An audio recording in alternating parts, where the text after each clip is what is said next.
Good morning, women of light. It's Wednesday and we've got Wednesday Wisdom, and we're in the middle of the week. And actually, if you're in Australia, we're actually on Australia Day as well. So it's a public holiday. So I hope you're enjoying your time with family and whatever else you've decided.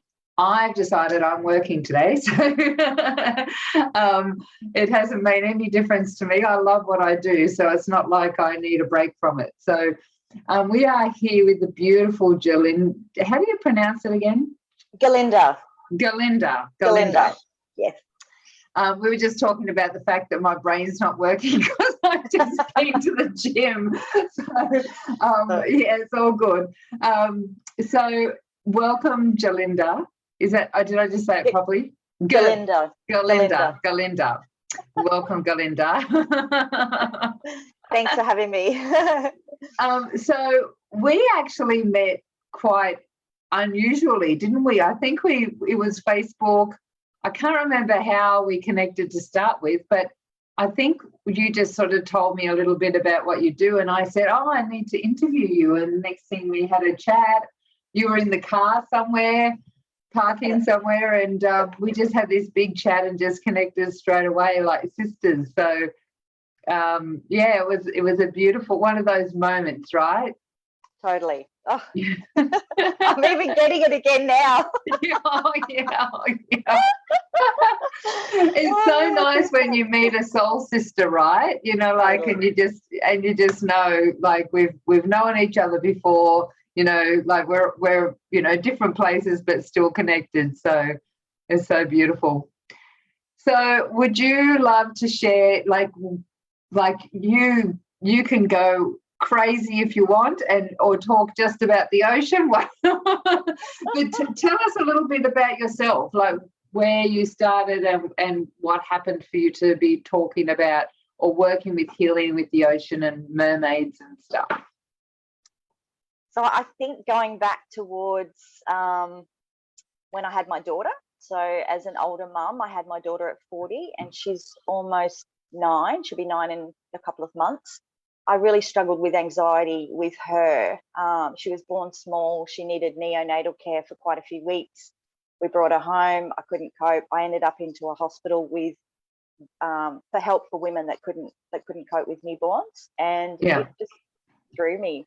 So having been a meditation teacher and a yoga teacher, I knew I had the skills to be able to get myself through this, which is, in the times of need, you don't really do the stuff that you need. And so once I really implemented my practices again, that's when the light sort of lifted. But I didn't know what anxiety was. I didn't know these words that they were using. And I now realize it's something I've had my whole life without, it being called a word. Without the label, yeah. The label. I just thought everybody vomited before, going out in public or having to speak to somebody or going to a party or before, getting behind a wheel of a car, things like that I was just like, well, doesn't everybody have this? And stammering and shaking and all of that. So, and then needing help, that was pretty massive. But I fought the medication. I didn't need to be medicated. And for me, that worked well. And I understand that it doesn't work for everybody. And medication is a really, proactive thing that people may need to do. But for myself, I was just adamant that I wasn't going to be medicated. So, I guess that sort of started the realization of what anxiety and depression was. And you throw in a bit of grief and a bit of, who hasn't? Everybody's got their stuff. So trauma, trauma. Yeah, absolutely. Yeah. So I kind of was led into, path where the path of mental health. So how I could use what I already know and do some extra training around mental health. So mental health's been a big thing for me, and I assist people with using techniques to move through those things when they arise. I spent it's really interesting. It's really interesting, isn't it? Like, people don't like labels, right? And one of the things that I've always said is sometimes you actually need a label to identify something. Like, once it's identified, then you can shift out of that label. But sometimes it needs that focus of, oh, this is what's going on. oh, now that I know that, I can release that, or I can, you know, deal with it, or I can work with it, or whatever. But when you don't know, you know, like there's no focus on, you just, as you said, you think that this is normal because normal behavior, you know, like, so, you know, you don't have a realization of what's going on in your own, you know, in your own world. Yeah. And I think, you know, I started to go where I need to get rid of this. I need to get rid of this. I can't live like this. I need to get rid of it. So then, you know, obviously the realization of there's nothing to get rid of. This is just a part of me that is crying out for help. It's like, you know, my daughter, if she starts to go, mom, mom, mom, mom, and until I pay my attention to her, put my arms out, yes, honey, what do you want? Usually it's something so simple and she's off.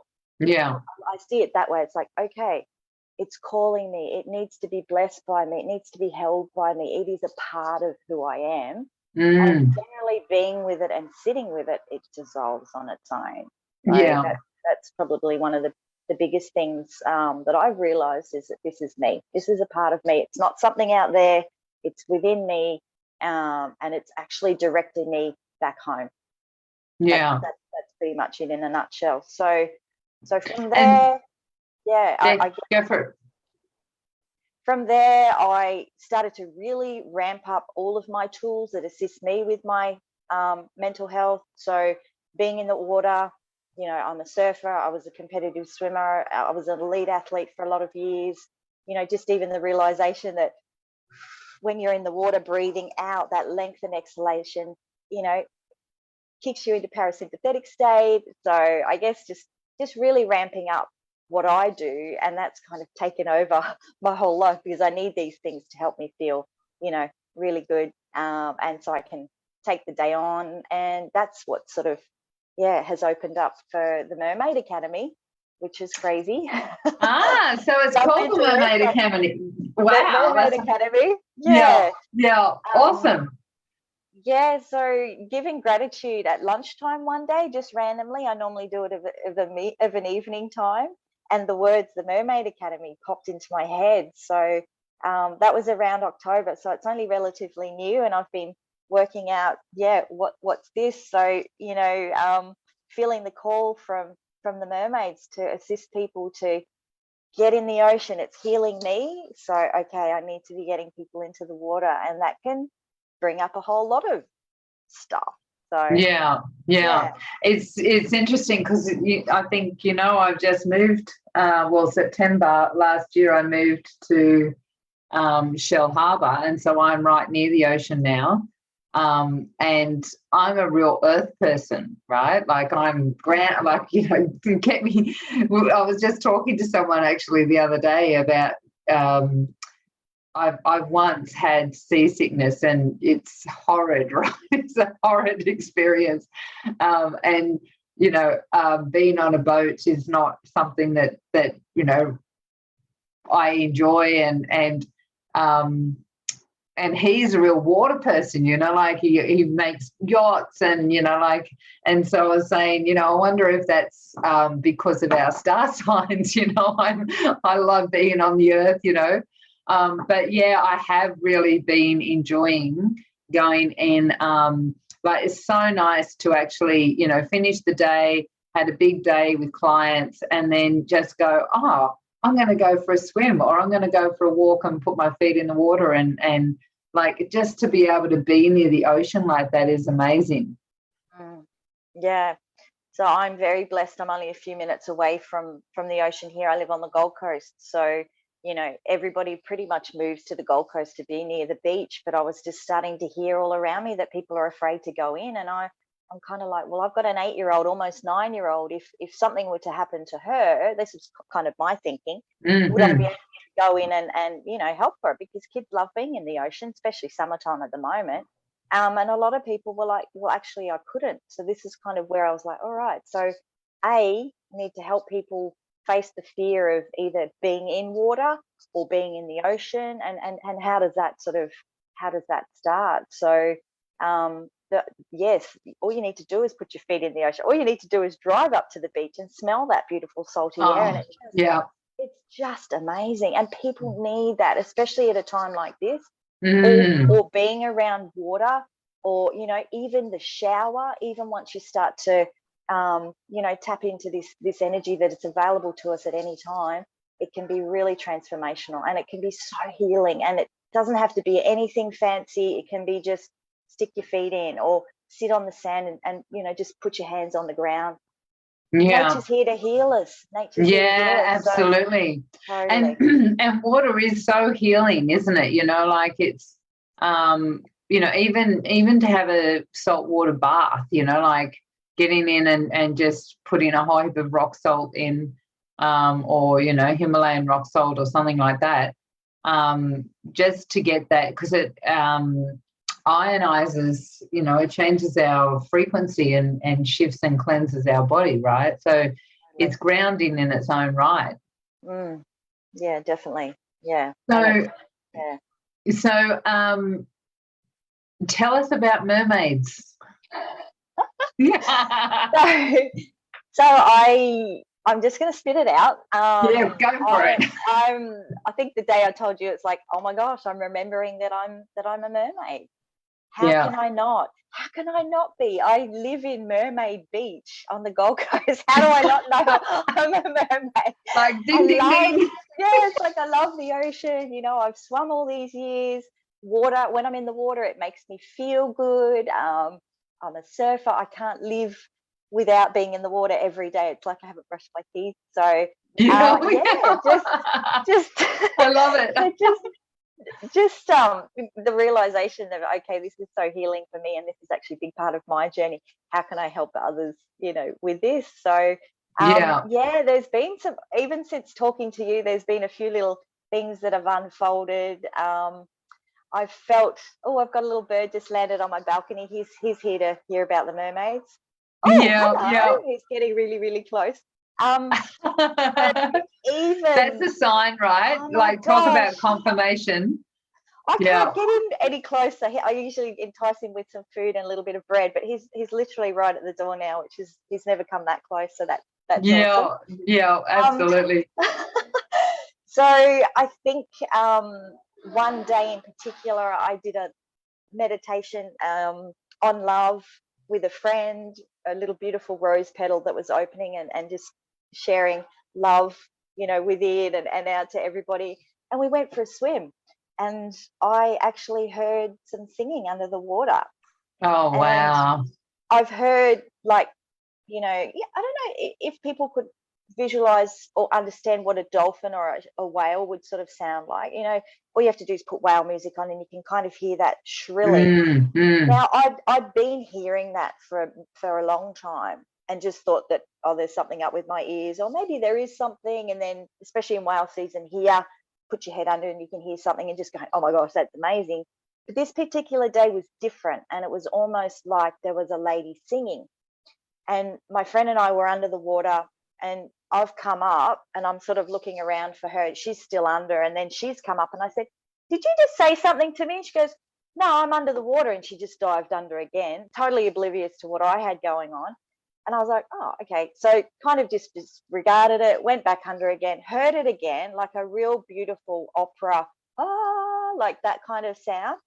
And I said to her, I said, you're not messing with me, are you? And she said, what? And I said, I've just heard some singing under the water. And she said, no, I'm just like, you were under then and I was up. So we were totally not under at the same time. Yeah. And even if she was, right, how can a human open their voice and sing underwater, right? Like, it doesn't work. Yeah.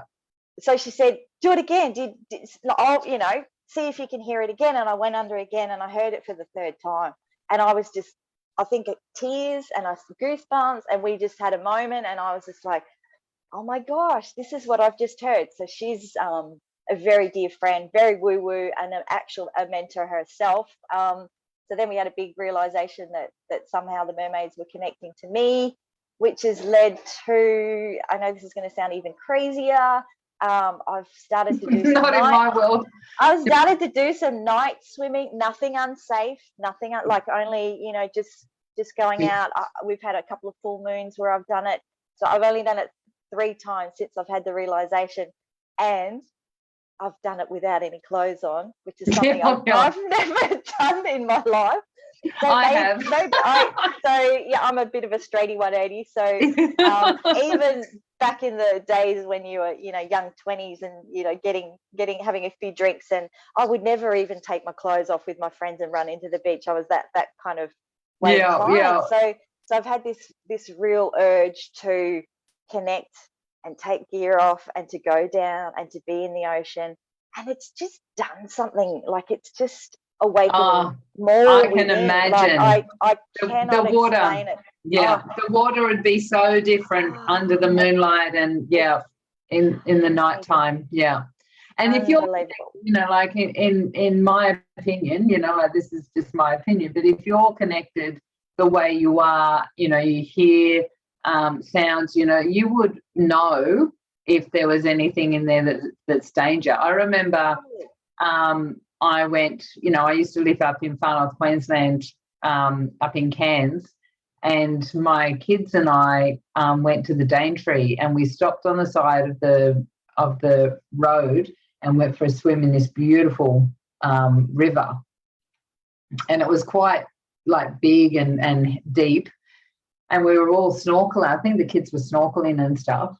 And there was this big tree, and anyway, there was this moment where something just changed, and I said, kids, we need to get out of the water. I could just feel it. I said, I think there's a crocodile around or something, and we just got out, and so when you're working on those levels, you're safe, right? So yeah.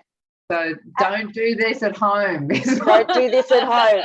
No, this is one of those don't do this at home. And I think too, like in all reality, I know our population is increasing, and as a surfer in 25 years of being in the ocean, I've only seen 2 little tiny sharks, nothing. I've been very lucky massive, that has nothing massive, nothing. And I think I know through all the practice that I've been doing with, breath work and meditation, I know that my body well enough, and I would feel it before anything, and I trust that implicitly. And that's another little message to tie in with all of this that I'm doing. Our body knows what to do. Our body will send you the message before anything, and it's connecting back to that and trusting that. So I was going to say, it's actually listening to it, right? Totally. Because so many people get those signals and then doubt them, so they override them with the mind, and that's when they're in trouble. But I can guarantee that if you've ever been in trouble, you had some signal prior to it that you either you would have known about it, but you didn't act on it. That's exactly right. And I use an analogy all the time with even something as simple as feeling anger arising. Generally, you don't go from feeling okay to full-blown anger. There'll be little hints of maybe a little bit of irritation and then frustration. And imagining now that if you'd had the hot plate on it, just using this as an example, the hot plate on at home, you've got the stove on and it's full-blown red hot. What right-minded person would go and stick their hand straight on it? Referring to that full-blown redness being an anger, like being your anger.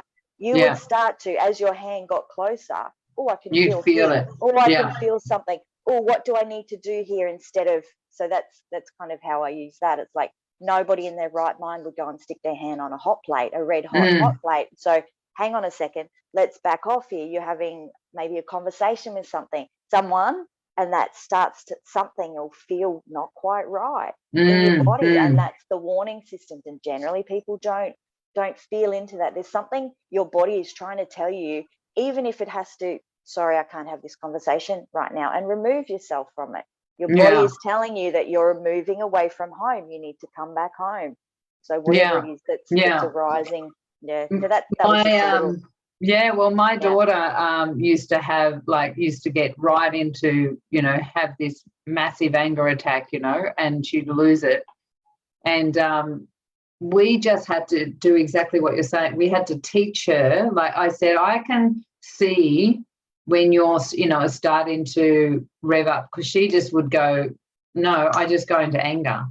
And so I taught her, I can see you're starting to have a little bit of an issue, blah, blah, blah. We talked it through, and it didn't take long for her to start recognizing it. And then we had keywords, right? So she would start feeling it, and she would say, I'm going for time out. And I'd know that those were the keywords, and she would go into a room and she was calming down. To this day, she's got such a handle on her, emotional state, like her anger and stuff like that. So, Beautiful. Yeah. So how do you work with people then? Like, are you working in person? Do you work online? How do you work with do you work with men and women? I do. I work with children as well. So all of the above. Locally, anyone around the Gold Coast obviously will meet in person, and it might start off as simple as, I can't put my head in the water, or I'm so fearful of this. I think the other thing too is when I mentioned at the start, people are fearful of being in the water. If you're fearful of being in the water and that's something that you can't do, I had this realization, what if that's holding you back in other areas and you don't even think it's relatable? Absolutely. So how is this fear? So this is where it's really, really big. It's like, okay, that little fear that you don't even think is anything, I can't go in the water, I'll just diss that, disregard that. Like, actually, how could this be holding you back? So, we generally start off with teaching people how to feel into their body, what's going on, and safely, very, very importantly, safely addressing what is coming up in the moment. So we then might go into the ocean. We might start, learning about the ocean, where it's safe, what rips look like, is there a current, which way the winds blow, all these kinds of things around the ocean and getting in the ocean. I can't believe how many people have never even body surfed before, how they don't know about catching waves. And I think being a mermaid, mermaids are playful and they have fun. So, I mean, hoping to add some playfulness and some fun into people's lives. So this is kind of where it's just magical. It's tailor-made for every single person. That no one session is for everyone. It depends on what your needs are. I've had a man come before who just purely wanted some swimming techniques, and all he wanted to do was to be able to swim by himself out in the ocean. So we sat through some breathing technique, and on land he wasn't breathing properly. We were just having a little bit of a practice of, if you were to be swimming right now, show me how you would be breathing in the water. Now, generally, if you can't do something on land, you're not going to be able to do it out in the water. And people panic. So we identified a breathing little issue that he had even before we got in the water, and now he's competently swimming in the ocean by himself, which is really good. Teaching people what to do when it's rough, how to dive under the water, perhaps holding on to the sand. And if being in the ocean isn't important to you, and that's okay, maybe just learning how to connect with it. And what can you actually feel? What messages? I'm picking up seashells and receiving messages from the seashells, so things like that. And children, sitting on the side at the side of the water, and their mums enrolled them in nippers. Obviously, nippers is a big thing for our whole country. Most of the kids are enrolled in nippers at some stage to learn about ocean safety, and they're sitting there crying, I don't want to go to nippers. I hate it. I don't want to. And it's like, okay, so all right, tell me what's going on in your body. And just sort of helping them through steps. And within an hour, the little boys swimming parallel, to the beach with me, and we're having fun, and it's about fun. It's about being playful. So many we've forgotten. Yeah, we've forgotten to have fun, hey? Totally. Everyone's so friggin' serious, Totally. And okay, if you get sand in your pants, who cares? Just having some fun and coming back to that childlike curiosity and playfulness, and kids learn through playing. So so just taking it back step by step. I've even learn to swim lessons online before. So just having That's it beside the pool and watching what the lady's doing and things like that. So there's many ways to work with me, and it just really depends on what priority is it for you. Is it a fear-based thing? And generally it is. And I just think, what is that fear holding you back in other areas? And as you were saying before, the whole process, as you were just sharing, I'm like, just the body awareness can change so much in somebody's life, right? You know, like the more people understand their energy and you know, this is how I'm feeling and I'm picking this up, and you know, and actually, again, one of the things that I find with a lot of women when they're asking, oh, I'm not intuitive, well, actually it's just that you haven't, like as you said at the very start, you know, like sometimes it's going labeling, oh, you know, that thing that you just did, that's actually intuitive. Oh, I didn't know that, I just do that naturally, you know, like, yeah, people, because so many connotations are being put on certain words. And so yeah, thank you so much. It's been fun.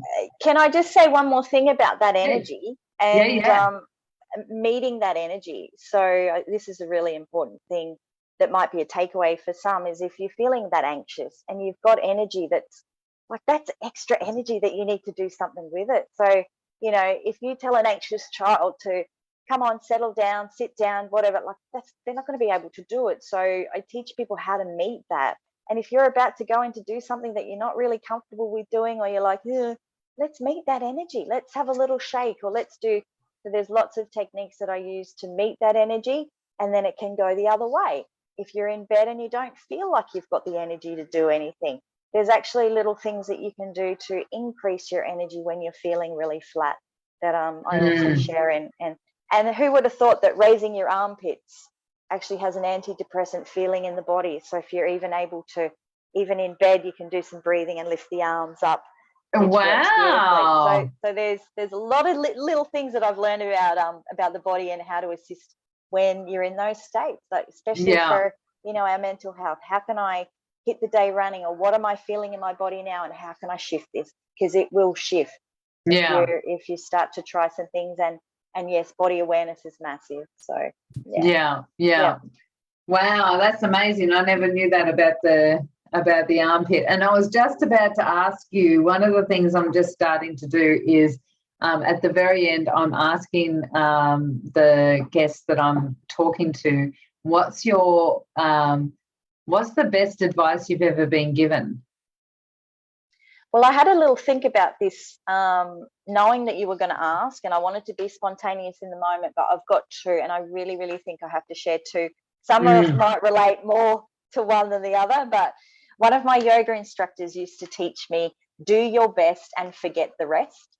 Yeah, I love that. If I know I've given my 100% all, that's okay. If I haven't, okay, next time we'll work on it a little bit. But if I've given my best and I'm going to try my best in everything that I do, anything else is just details. Don't worry about it. And the other really important thing, which I'm going to give a little bit of a shout out to my husband, is he just taught me everything I know in the ocean. He's an amazing surf coach. And he says to me, when that big wave's coming and I think, no, go. So if you think, oh my gosh, this wave's coming, I don't think I can get it, they're the waves I need to be getting, so go. So if you could relate that to something that needs to be done, or in your life that you feel you can't do, jump and do it. Just do it. Commit. Thing with surfing is, if you don't commit, if I start to paddle and then get a little bit, I don't know, I'll get sucked over and I'll generally end up with a fin somewhere that mightn't be pleasant. So you really need to commit and go. If you think no, go. That's the other one. So that's awesome. I love that one. And such a good analogy for life, right? You know, like all the things that we're putting off are the ones that actually you know, that ride in the wave, you know, we're going to be able to ride the wave. So good. So I'm assuming that you're going to put, if you can put all your details in the comments so that people can get in contact with you. Certainly.